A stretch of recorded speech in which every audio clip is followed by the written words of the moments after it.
Terima kasih tanggapannya, dan itu tadi saya kira menanggapi sesuatu yang benar keluar dari perasaan terdalam kita. Nah, mari kita lanjutkan sekarang apa seruan pastoral Konferensi Wali Gereja Indonesia.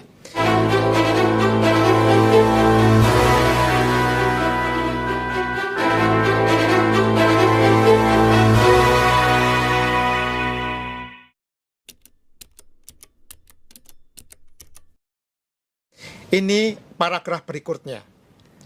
Pertumbuhan ekonomi dan panggilan keadilan sosial. Kita bersyukur atas berbagai upaya pembangunan yang dilakukan untuk memperkuat ketahanan pangan, energi, investasi, dan perekonomian nasional.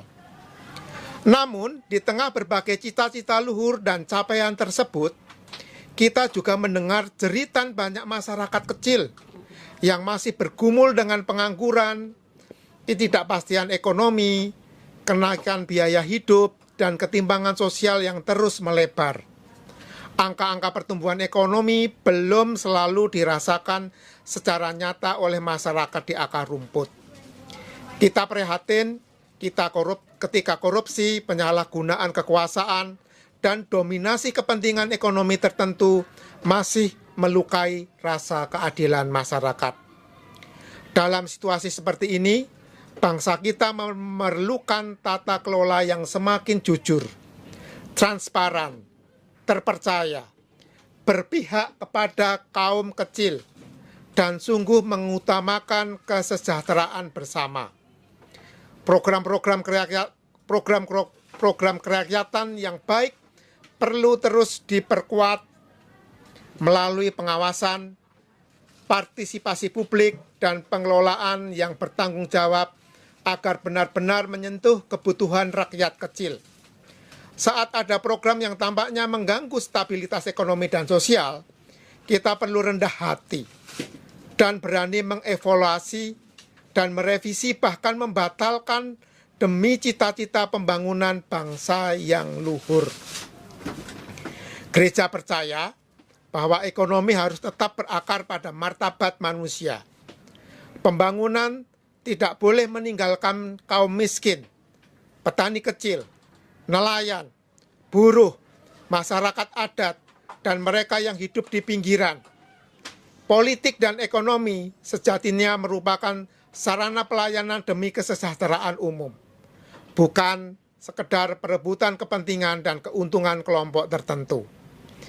Di tengah guncangan geoekonomi global, defisit fiskal yang melebar, tekanan pada rupiah, dan koreksi indeks saham, diperlukan keberanian politik untuk melakukan reformasi struktural dan perbaikan kebijakan fiskal dengan arif, mencari solusi dan aksi nyata yang membuat situasi lebih baik dan hati lebih damai. Bagian ini saya kira Bapak Wali Gereja, Konferensi Wali Gereja, Bapak Uskup kita, para Bapak Uskup kita sangat jelas dan tegas. Tadi sudah dikatakan bahwa memang ya kita harus berpihak pada orang kecil. Yeah. Nah, sekarang kita sebagai pekerja migran mendengar ini, suasana ini, bagaimana Bu Ona, saudara-saudara kita di kampung sana, di Indonesia, apakah mengalami suasana yang susah sekarang, seperti yang tadi dituliskan oleh para uskup kita? Bagaimana sebenarnya kalau mendengar itu? Orang kecil itu banyak yang kita merasa prihatin ya. Prihatin, kasihan, ingin membantu.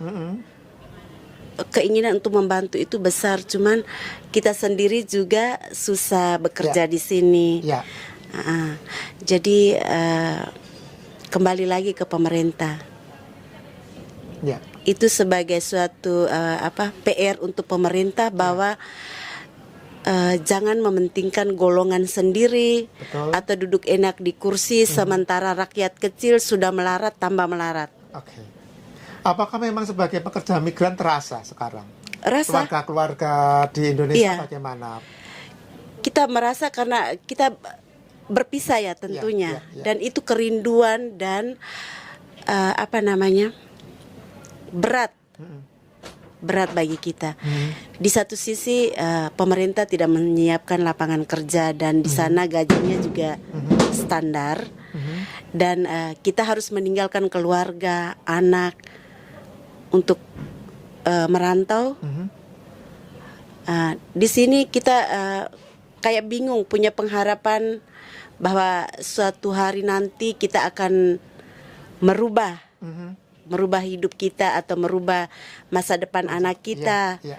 Tapi ketika kita pulang ke Indonesia sudah pasti kita di sana tidak punya lapangan kerja. Maksudnya tidak digaji lagi nih. Karena kita tidak bekerja kan. Kita akan sama dengan mereka yang susah itu. Kita akan berjuang sendiri. Berjuang lagi sendiri. Iya, oke. Bu Brigita, bagaimana?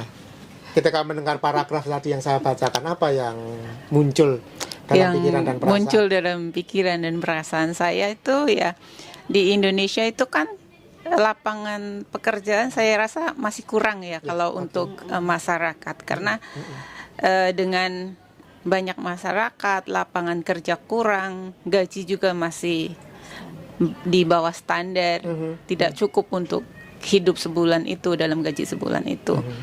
Ya, semoga pemerintah bisa membuat lapangan kerja untuk para masyarakat, karena banyak sekali lulusan-lulusan yang lulusan itu banyak yang nganggur, jadi pengangguran gitu. Padahal kita sebagai orang tua sudah berusaha keras, kita sampai rela untuk berpisah dengan mereka dan berharap mereka itu ke depannya bisa hidup lebih layak. Dengan pendidikan yang tidak murah ya. Pendidikan di Indonesia itu mahal sekali. Nah, setelah lulus, setelah kita perjuangkan, itu kita sangat kecewa ketika mereka itu sulit untuk mencari pekerjaan.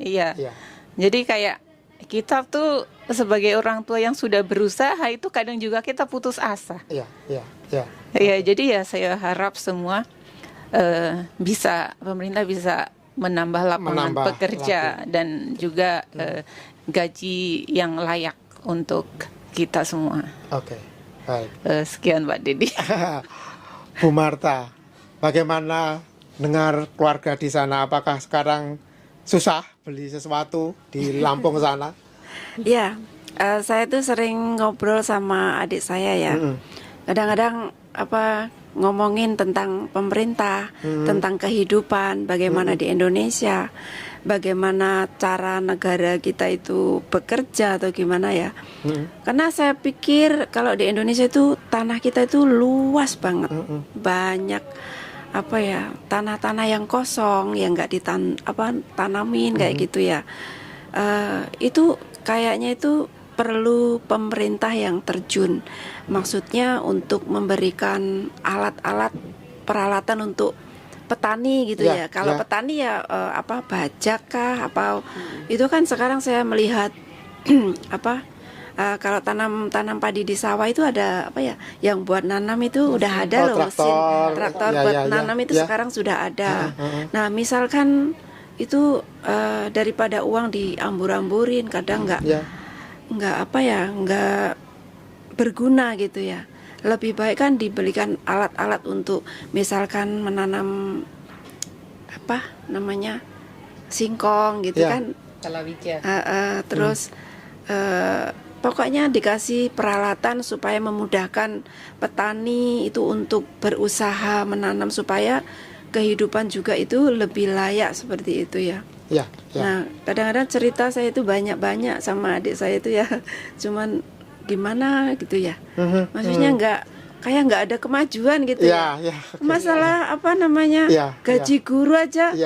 Aduh, nggak sesuai dengan kita sekolah tinggi-tinggi, bayarnya mahal-mahal. Tetapi ketika kita udah lulusan sarjana kayak nggak ada gunanya gitu ya. Mungkin kalau mau melamar kerja bisa, tapi kadang-kadang gajinya aja nggak sesuai dengan kebutuhan kita kayak gitu. Seakan iri loh Pak melihat kehidupan di Hong Kong itu kayak mudah sekali gitu ya. Karena uang perputaran itu ada. Kalau di tempat kita kan banyaknya korupsi itu Iya. disimpan uangnya. Iya. Untuk apa? Iya. Melihat orang tidak makan itu kok tega gitu ya, orang-orang yang seperti itu. Maksudnya orang pemerintah itu kan nggak kasihan apa ya? Ya bukan semua pemerintah sih ya. Kadang-kadang orang benar aja malah dijegal. Ya. Orang mau berbuat baik kadang-kadang dimasukkan penjara. Ya seperti kasus-kasus sekarang ini ya, Ya, Pak. ya. Wah, mengerikan sekali kalau mendengar berita Indonesia itu kayak udah pekerjaan nggak ada, orang mau berbuat baik membangun negeri itu dijegal, seperti nggak ada apa ya, nggak ada kemanusiaan gitu ya. Kasihan banget kalau melihat negara kita. Oke. Benar-benar. Terima kasih Bu Marta. Ini saya bacakan paragraf berikutnya. Itu judulnya Menjaga Demokrasi dan Etika Kehidupan Publik. Mungkin ini akan menjawab apa yang tadi terakhir Bu Marta sampaikan. Kita juga merasakan adanya tantangan dalam kehidupan demokrasi kita. Ruang dialog publik terkadang terasa semakin sempit. Perbedaan pendapat mudah berubah menjadi permusuhan. Kritik sering dipandang sebagai ancaman, bukan bagian dari kecintaan terhadap bangsa dan dukungan pada program-program baik pemerintah. Deretan gejala yang memprihatinkan kita saat ini bisa menjadi tanda kemunduran demokrasi di Indonesia. Dalam situasi seperti ini, kita dipanggil untuk menjaga demokrasi Indonesia tetap bertumbuh secara sehat, berakar pada nilai-nilai Pancasila, penghormatan terhadap hukum, keterbukaan dan partisipasi masyarakat yang bermartabat. Kita berharap agar seluruh proses politik dan kebijakan publik semakin mengutamakan kepentingan rakyat, terutama mereka yang kecil, lemah dan tidak bersuara. Kekuasaan sejatinya adalah amanah untuk melayani, bukan sarana dominasi. Godaan kehendak otoritarianisme melalui cara-cara legalisme otokratis perlu diatasi dengan mengutamakan semangat demokrasi dan menerapkan nilai-nilai Pancasila. Karena itu, budaya dialog, sikap saling mendengar, penghormatan terhadap keberadaan berekspresi, dan semangat gotong royong harus terus dirawat sebagai fondasi kehidupan demokrasi Indonesia. Saya kira ini tadi bagian ini itu tadi menjawab kegelisahan kita bersama. Juga Bu Ona, Bu Brigita dan Bu Marta bahwa perlu etika, perlu tata pemerintahan dengan demokrasi mengajukan dialog. Otoriter itu kan tidak semua tadi Bu Marta juga menjelaskan kok semua yang ini lalu menjadi susah, lalu diselesaikan dengan cara yang keras semacam itu, ya kan? Nah, saya kira itu yang perlu kita suarakan dan kita doakan karena kita berada di sini supaya itu bisa situasi di Indonesia mulai akan membaik. Oke, terima kasih. Ternyata tanggapan dan perasaan muncul dari sesuatu yang sangat mendalam.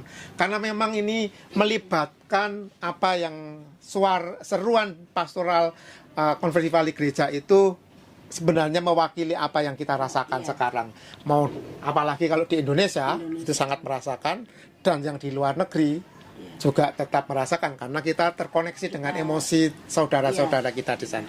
Nah, berikutnya ini. Merawat rumah bersama dan keutuhan ciptaan. Bangsa kita sedang menghadapi luka ekologis yang serius. Deforestasi, kerusakan lingkungan, bencana ekologis, pencemaran dan eksploitasi sumber daya alam yang tidak terkendali telah membawa dampak besar bagi kehidupan masyarakat, terutama masyarakat kecil dan masyarakat adat. Kita menyadari bahwa pembangunan ekonomi serta ketahanan pangan dan energi merupakan kebutuhan penting bangsa. Namun, pembangunan harus dijalankan dengan kebijaksanaan, keberlanjutan, dan penghormatan terhadap alam sebagai rumah bersama yang dipercayakan Tuhan kepada kita. Sebagaimana diingatkan oleh Paus Fransiskus dalam Laudato Si, bumi bukan objek eksploitasi, melainkan rumah bersama yang harus dirawat dengan cinta dan tanggung jawab. Karena itu, kami mengajak seluruh pihak, pemerintah, dunia usaha, komunitas agama, masyarakat adat, kaum muda, dan seluruh warga bangsa untuk membangun pertobatan ekologis yang nyata dan menjadikan keberlanjutan lingkungan sebagai bagian integral dari pembangunan nasional. Kasus-kasus seperti pengabaian konsultasi publik yang transparan dan akuntabel seperti proyek panas bumi di Flores dan proyek pangan atau food estate di Papua bisa menjadi bumerang kalau dijalankan melalui pendekatan pembangunan yang top-down dan eksploitatif. Krisis iklim global dan bencana ekologis yang kian sering terjadi bukan lagi ancaman di masa depan, melainkan realitas pahit yang menggugah pertanggungjawaban serius dari semua pihak yang berkepentingan demi keutuhan ciptaan dan keberpihakan pada kearifan masyarakat adat. Bagian ini siapa yang mau menanggapi? Perasaan apa? Bu Marta, ketika mendengar ini bagaimana, Bu?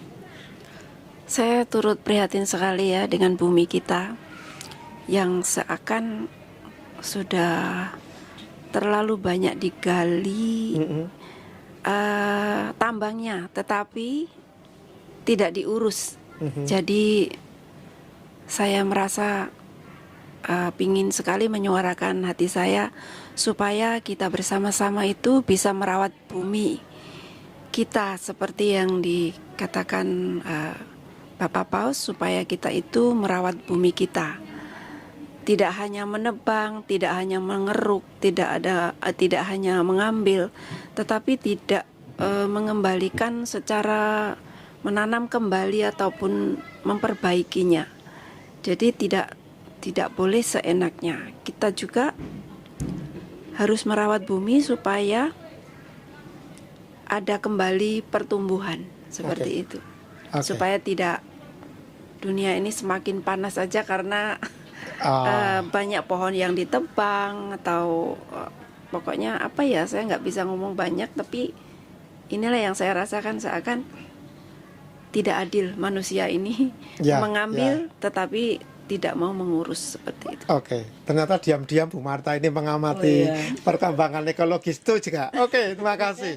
Saya baca berikutnya nanti yang menanggapi Bu Brigita. Terima kasih. Saya bacakan berikutnya. Ini seruan kebangkitan dalam pengharapan. Ya, dalam semangat kebangkitan nasional, kan tadi ini kan dalam rangka memperingati kebangkitan nasional ya, tulisan seruan pastoral ini. Dalam semangat kebangkitan nasional, kami mengajak seluruh elemen bangsa, terutama lembaga legislatif, eksekutif, dan yudikatif, untuk membangun kembali kehidupan bersama dengan semangat gotong royong.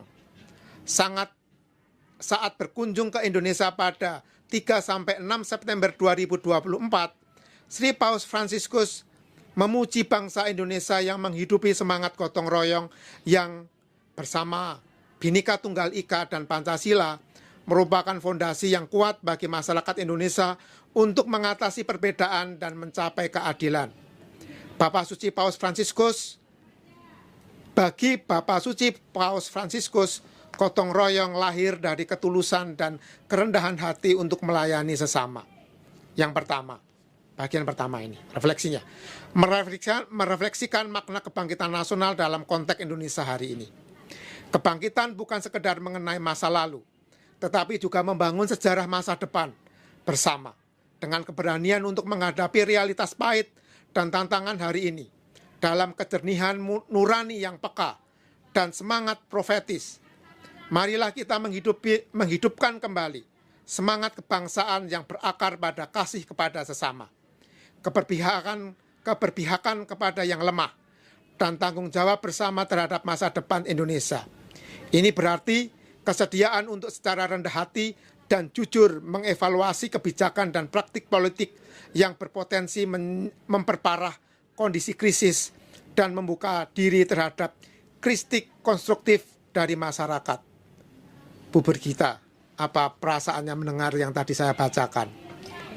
Perasaan saya kalau untuk semangat gotong royong di Indonesia itu kan kayak seperti udah kayak tradisi kita ya sebagai orang Timur untuk gotong royong itu, dan untuk saling mengasihi sesama kita, masyarakat yang lainnya, itu sesuai dengan ajaran kita ya, mengasihi sesama. Terus dan juga untuk apa lagi tadi pertanyaannya? Ada soal gotong royong, bagaimana membangun bersama, situasi untuk bangkit bersama sebagai bangsa, ya.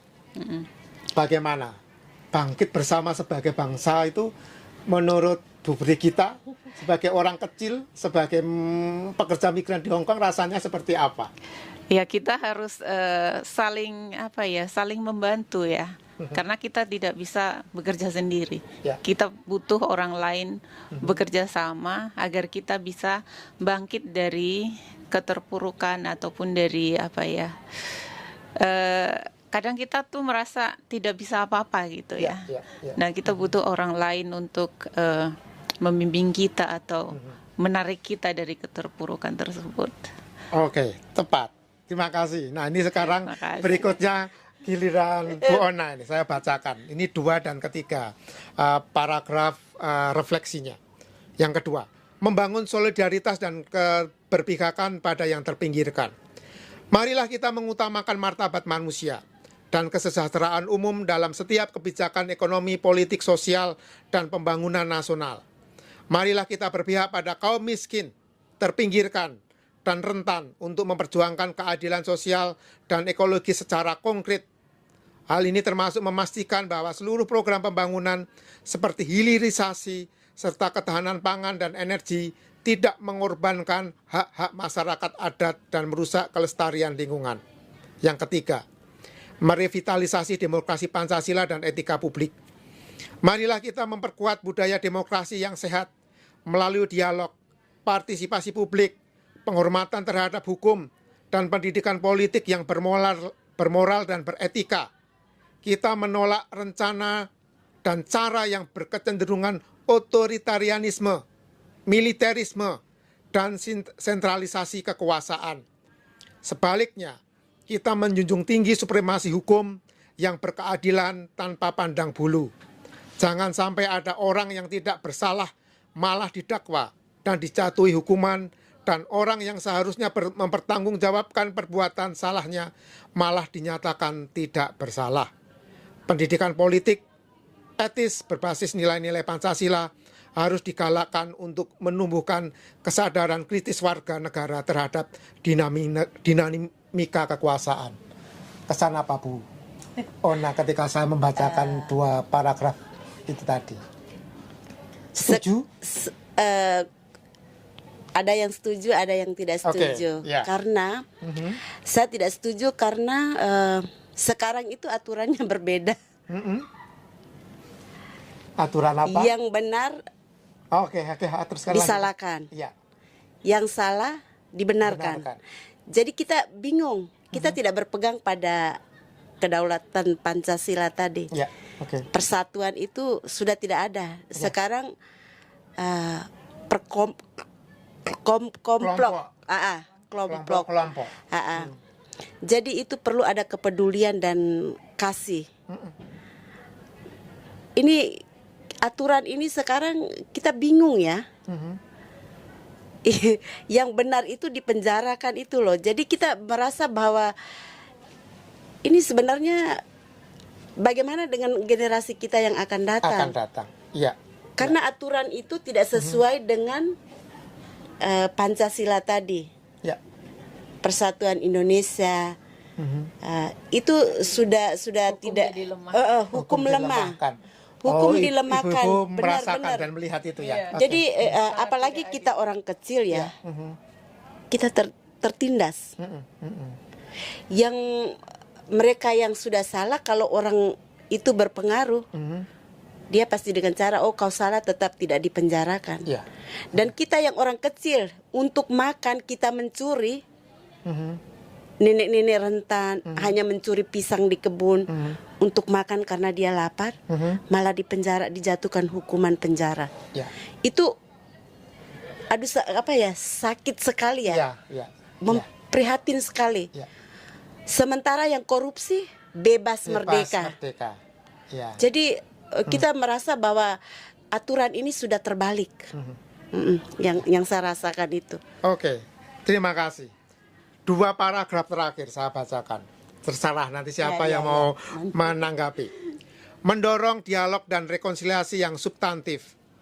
Marilah kita mengedepankan dialog dan rekonsiliasi yang tulus, khususnya di wilayah-wilayah yang masih mengalami luka sosial dan konflik berkepanjangan termasuk di tanah Papua. Kita mendukung cara-cara damai dan bermartabat dalam menyelesaikan konflik, memulihkan luka batin lintas generasi, menciptakan kesejahteraan yang lebih baik dengan menghargai keluhuran dan kearifan lokal. Yang kelima, memperkuat fondasi nilai dan spiritual untuk menjaga martabat manusia. Marilah kita memperkuat pendidikan karakter yang berbasis nilai-nilai Pancasila, solidaritas lintas iman, budaya gotong royong, dan nilai-nilai kemanusiaan untuk melawan pragmatisme, kekerasan, intoleransi, dan dehumanisasi dalam kehidupan bersama. Ini adalah panggilan nyaring untuk mengembalikan etika dan moral sebagai landasan utama dalam setiap kebijakan dan tindakan politik untuk memajukan kebaikan bersama dalam masyarakat berbangsa dan bernegara. Siapa yang mau mendengar ini? Ibu Marta dulu. Bu Marta, gimana Bu mendengar bagian ini? Mendengar bagian ini bangkit dalam hati saya ya untuk menyuarakan marilah kita saudara-saudara, Bapak Ibu dan semua pemuda-pemudi Indonesia kita bangun persatuan, kita bangun supaya Indonesia menjadi bangsa yang bermartabat, yang adil dan menjadi makmur seperti halnya yang disuarakan di Pancasila kita. Dan marilah kita bangun negeri kita supaya tidak menjadi negeri yang tertinggal. Sungguh prihatin kami yang ada di Hong Kong itu selalu melihat video-video yang membuat kami itu gemes sebenarnya ya, karena sungguh-sungguh tidak ada keadilan di Indonesia itu. Kami sungguh menginginkan supaya perubahan Indonesia itu menjadi nyata, tidak hanya suara-suara saja, tetapi semua para pemerintah ataupun rakyat, mari kita semuanya bekerja sama untuk membangun negeri kita Indonesia. Kita juga melihat orang-orang yang lemah dan menderita, orang-orang yang memerlukan uluran tangan kita, orang-orang yang tertinggal. Marilah kita bersama-sama untuk membangun dan menjangkau orang-orang kecil dengan kasih, dengan perbuatan nyata, dengan tindakan yang diinginkan kami para pekerja di Indonesia, di negeri Hong Kong dan lain-lain itu, supaya kita mengusahakan dari sini dikirimkan ke Indonesia untuk menyekolahkan anak kita, untuk membeli tanah, untuk berusaha di Indonesia, supaya kita juga memiliki kesejahteraan seperti di negeri kami bekerja. Yes. Oke, terima kasih. Saya kira ini sudah menjadi tanggapan yang menarik, ya. Dan ini adalah seruan dari kami para pekerja migran di Hong Kong untuk menanggapi dari seruan pastoral Konferensi Wali Gereja Indonesia yang diberi judul Bangkit Bersama dan Pengharapan. Saya hanya mau membacakan sebagai akhir dari surat ini, dari seruan ini begini. Bagian akhir kami akan hanya membacakan pesan yang tertulis dari seruan pastoral ini yang akan dibacakan oleh Ibu Brigita. Silakan Bu, silakan bacakan.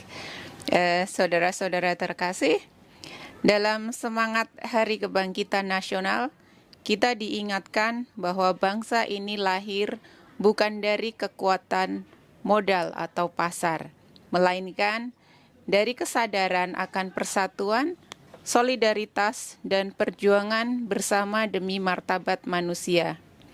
Kebangkitan nasional mengajarkan bahwa Indonesia hanya dapat berdiri kokoh apabila seluruh rakyat merasa menjadi bagian dari kehidupan bersama, bukan tersisih di pinggir pembangunan. Karena itu, di tengah berbagai tekanan ekonomi dan kegelisahan sosial saat ini, kita dipanggil membangun kembali ekonomi yang memperkuat persaudaraan kebangsaan, mempersempit jurang ketimpangan, dan menghadirkan harapan bagi semua, terutama mereka yang kecil, miskin, dan rentan. Sebab ekonomi yang manusiawi pada akhirnya bukan hanya soal pertumbuhan, tetapi tentang menjaga kesatuan bangsa sesuai dengan semangat Sumpah Pemuda melalui keadilan, solidaritas, dan keberpihakan kepada martabat setiap manusia Indonesia. Seruan dan harapan ini lahir dari semangat untuk membawa damai sejahtera yang diwujudkan dalam keberanian untuk berjalan bersama, mendengarkan satu sama lain, dan membangun kembali kepercayaan di tengah bangsa saat memberikan pesan pertamanya setelah terpilih pada 8 Mei 2025, Bapak Suci Paus Leo ke-14 menyampaikan damai sejahtera untuk kita semua.